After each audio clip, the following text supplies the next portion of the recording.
to the United States of Tiffany. Our commentary offers a humorous take on wrestling. Please note, we're not bullying or attacking the wrestlers. We're engaging with the choreographed sport and its storylines. Our jokes and observations are about the characters and storylines, not the real people behind them. Tourists and citizens alike, welcome. Enjoy the show, and remember, it's all in good fun.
Well, ladies and gentlemen, Deadline is over with. It's a very, very, very good show. Solid closing to NXT for the year. And we love that for them. They did an excellent job at setting up new storylines, new villains, and setting up New Year's Evil. Now, if you did not watch Deadline, you really missed out on a very, very good show. I'm going to try and go in order so that you guys can understand how this show went and what I thought about each match. Let's start off with the first match of the night. It was Ricky Saints versus Obafemi. Obafemi and Ricky Saints really took each other to the limit. Ricky Saints worked his ass off to keep Obafemi down. Despite Obafemi's unwielding power, Ricky Saints was able to get massive offense on him and had him down multiple times for almost 3 count. But ultimately, Ricky was not able to best the ruler. He could not beat Obafemi. Obafemi has regained the NXT championship, and he is now the champ, and Ricky Saints is on the outside looking in. This did not look good for Ricky. Ricky was then in the back. He was contemplating, like, what does he do now? He can't beat Oba, and this was his shot, you know. And Javon was trying to tell him, like, you lose titles, you gain titles. It's all a ploy. You can get this title back. And Ricky was like, no, this is over. It's over. I lost. So Javon was like, well, I'm going after this championship. I'm going to win this Iron Survivor, and I'm not waiting until New Year's Evil. So whatever that means is what it means. It'll mean something in a minute. Trust me. Moving on to the Women's Iron Survivor Challenge match. Let me see if I can get the right render up. That's the wrong one. That's the wrong one. That's the right one. There we go. The Women's Iron Survivor was the next match. It actually was my favorite match of the night. All 5 of these women went out there and fought their asses off, with Soul being the one who got the most target on her back. Kaylani Jordan was a nasty villain in this match. She was ruthless when it came to Soul, specifically Soul and Jordan Grace. She went after Soul's knee immediately once she got pinned and went sent to the penalty box. She was pissed off, and instead of her just waiting her time out, she decided to take out Soul's knee, which eventually gave Soul a massive target in the match. But originally, Soul was pulled. So we thought it was just going to be the 4 women, to which Kaylani Jordan seemed to be very happy about. But Soul ended up coming down there and almost getting all of her pins. She got both of her pins in one shot and was able to take over and get 2 pins. Everybody else slowly began to catch up after Soul, and then it came down to the final bout. So Ruka had got, I think it was either Lola Vice or Jordan Grace when she got them laid out. It was laid out on the end. She rolled them in the ring, was getting ready to go in there and take them out. But again, Kaylani Jordan went after her knee, took out her knee, and that took her out of the match. Kaylani didn't get her shit off like she was supposed to, but Kendall Gray did. Kendall Gray came in and stole the win, and she was able to become the Iron Survivor. And of course, JC Jane and her merry band of losers came out there to stare down Kendall Gray. Now, Kendall Gray is the current Evolve champion, and JC Jane is the current NXT champion. It's not championship versus championship. It is just JC Jane's title on the line at New Year's Evil. And Kendall Gray has won the right to face off against JC Jane. I was upset about that. I wanted it to be one of the other girls only because Kendall Gray got her own problems in Evolve. She's got to worry about PJ and Callie both coming after her for that championship. Callie is owed a rematch, and PJ has worked her way up to the top of the Evolve Mountain of the women to be able to challenge for that Evolve championship. But I guess she'll wait until those girls resolve their issues, and then whoever comes out, she'll compete against. But this match was very, very, very fun. I love the fact that the women utilized that fucking cage. They were making people pay. If you were on the outside of that damn cage, them girls was using that door. If you was standing next to it, Kaylani got the door kicked on her by Jordan Grace. Jordan Grace kicked that door so damn hard, Kaylani's ass got hurt, okay? They were fighting inside that damn cage. They were tearing each other apart. Their match was a masterclass of how you can utilize that fucking cage for the Iron Survivor Challenge match. They did everything they were supposed to do. They were working their asses off. And I said, thank God somebody understood. Because the last couple of years for the Iron Survivor have not been good. And this year, it was solid. It was solid. It was worthwhile. Thank God. Thank God. Oh, listen. Just to save you some trouble, Mr. Iguana put up a good fight, but Ethan Page retained his championship. Now, I'm not sure exactly what Shawn Michaels is doing, but it really don't matter to me because what I need for them to do is to give Ethan Page a real challenge. And there's no shade to Mr. Iguana, but at this point, Ethan Page has not defended his title in a real rivalry since after he got it. Like, after he got the title, I don't even remember who he took it off of. After he got the championship, he hasn't defended it since. And it's just becoming, it's getting to the point now where it's just like, I don't care that he has it. I don't care that he has the title. And I hate to say that because the North American Championship is a great championship. It really is. But I don't care that he has it because he isn't defending it against anybody who's really giving him a challenge or a true run for his money. Except for Tavion, but even Tavion wasn't built up correctly to take the title off of Ethan Page. I'm just waiting on the right opportunity for Ethan that will really make him either rise to the occasion or drop that fucking title and move on. Because I'm not annoyed with him. He's a fine champion. It's just, what are we doing? And yeah, they were. It was very, very good. But Ethan Page retained his championship, y'all.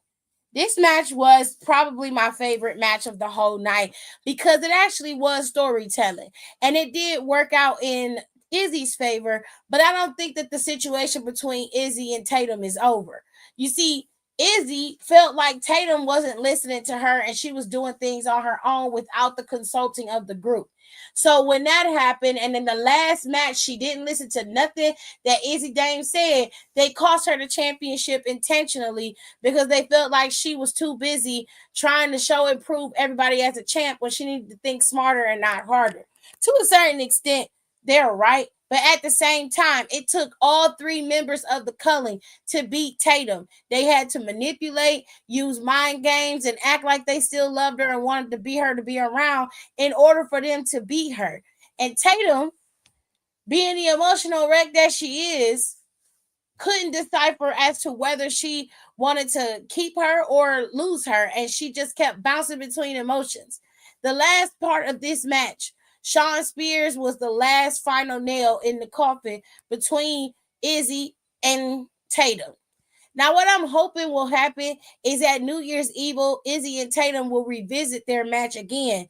And this time, Tatum will spare no expense and she will tear Izzy Dame apart. I just need her to be completely broken so that she has no more remorse for what she does. But she got to be smart.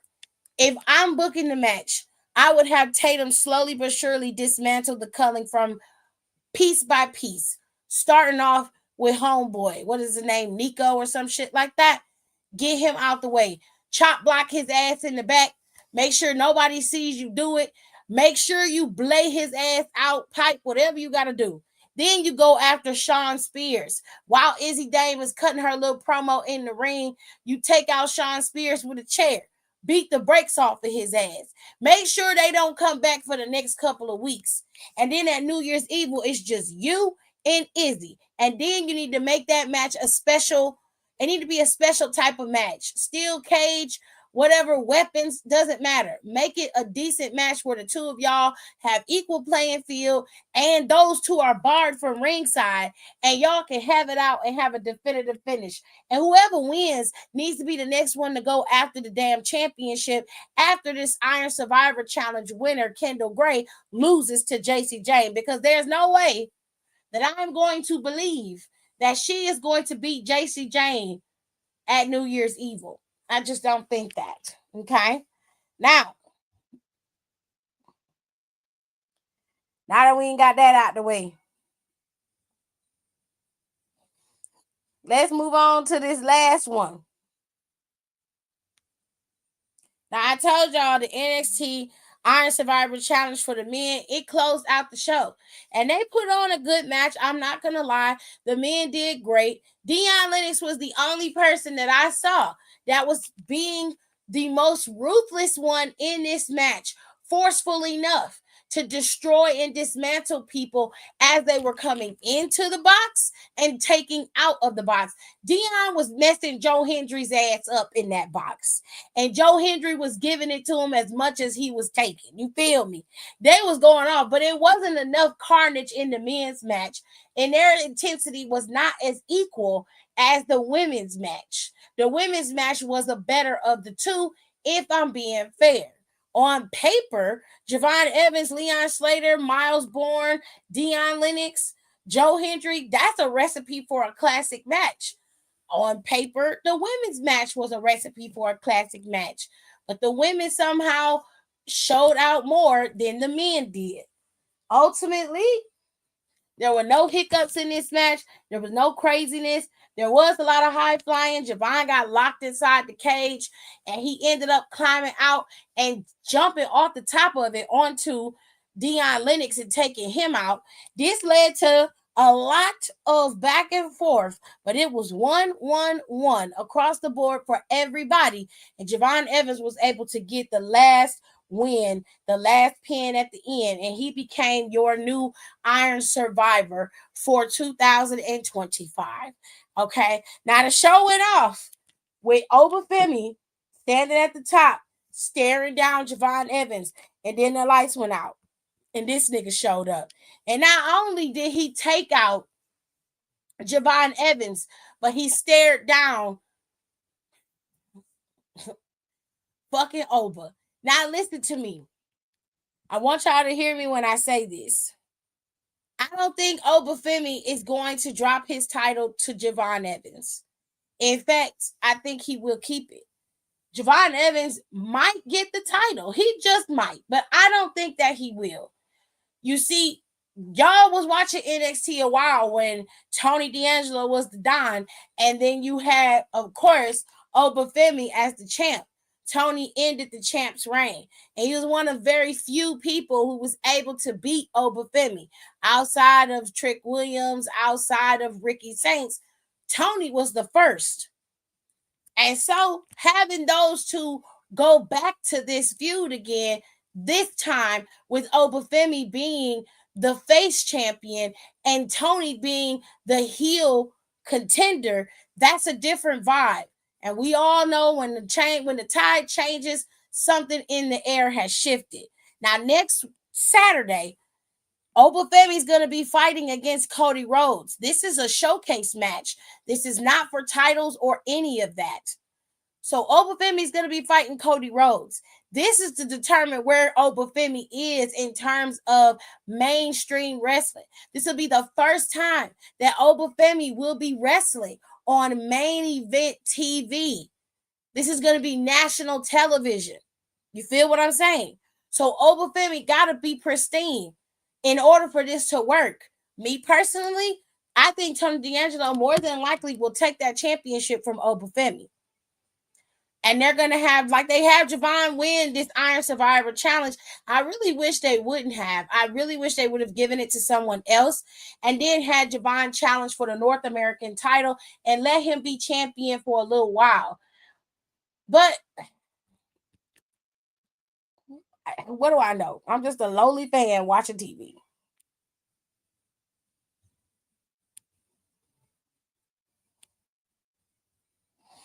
Ah, okay. He is disposable for sure.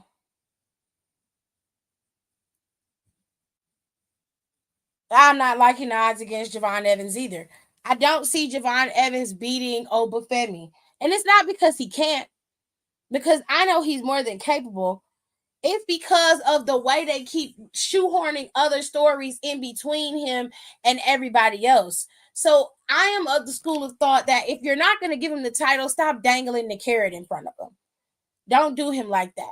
Let him get a title that's attainable at the moment. Let him go after the North American Championship. Ethan is not facing off against nothing. He has no true rivalry. The last time that those two met in the ring with each other, Ethan got beat. But first, he took out Javon Evans in his mouth and everything. So revisit that feud between the two of them and let them fight it out. Let them fight it out.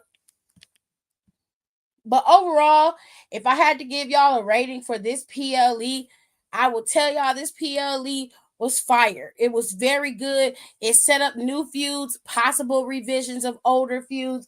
It just gave you a really good vibe, and I appreciate that. Okay. Now, the girls and the guys may not like the feud per se, but I will say this, everything that we saw was strategically done so that it was set up the next set of feuds going into NXT this coming Tuesday and beyond. All right. So I hope you guys enjoyed it. If you didn't watch it, please go and watch it. I promise you, you will be entertained from start to finish. I think they did a good job booking everything. I think they did a great job. What? Oh, what's good, Shorty? Okay, I'm about to say, what the hell? Hey, how you doing? I think they did a good job booking everything. I think they did a great job of setting up the domino effect of everything leading up to the finale. I also think they did a great job of positioning everybody. Everybody that was on that PLE all did exceptionally well. I was very, very happy with Dion Lennox and his performance. I was very excited when it came to Leon Slater and Javon Evans' performance. All of the women did excellent in their match. Every single one of them did excellent.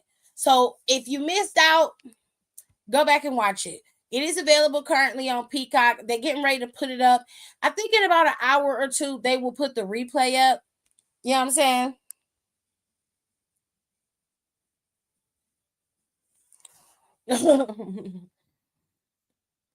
They're getting ready to put the replay up so you can watch it on the replay if you want to. But it's totally up to you guys. I'm telling you right now, it was a really good show. Okay. So Make sure you rate, comment, and subscribe. Don't forget to follow me on all my socials. Everything is always scrolling at the bottom so you'll know exactly where to find me. Okay? That's the old banner. This is the banner for the podcast, and this is the banner for everything. So if you ever want to find out where I am in terms of commentary, just posting stuff on my socials, go ahead and follow me on my socials. I do have a TikTok, so TikTok is posted. I also have Instagram. All of that stuff is up there. Okay, make sure you follow me. Don't forget to rate, comment, and subscribe. And I will see you guys on Monday after Monday Night Raw. Have a good night, everybody. Go watch NXT Deadline. If you missed it, go watch. Thanks for tuning in. Don't forget to rate, comment, and subscribe for more wrestling content. Check out our merch and consider becoming a member for exclusive perks, special emojis, and members-only content.